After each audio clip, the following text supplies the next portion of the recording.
అమ్మా నేను ఆఫీస్కి వెళ్ళి వస్తాను. సరే జాగ్రత్త అయ్యా. అలాగేనమ్మా.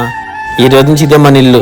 ఇంట్లో సరుకులు ఉన్నాయి, ఏదైనా వండుకోండి. వండుకుంటాం గానీ ఇంటికి అద్దె కట్టావయ్యా? కట్టలేదమ్మా, ఈరోజు జాబ్ లో జాయిన్ అవుతున్నానుగా, మా సార్ని అడ్వాన్స్ అడిగి కట్టేస్తాను. అలాగేనయ్యా.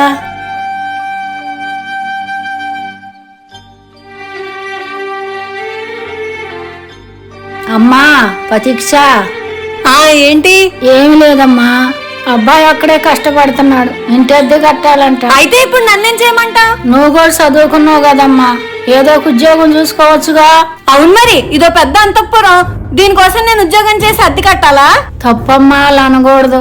మన ఇష్టంగా ఎక్కడుంటే మనకు అదే అంతఃపురం. నా అమ్మ బాబు వేలకు వేలు ఖర్చు పెట్టి నన్ను చదివించింది నీకోసం ఉద్యోగం చేసి మిమ్మల్ని పోషించడానికి కాదు. సరేలమ్మా, నేనే ఏదో పని చూసుకుంటాలే. ఏయ్, అన్నం కూర వండేసెళ్ళు.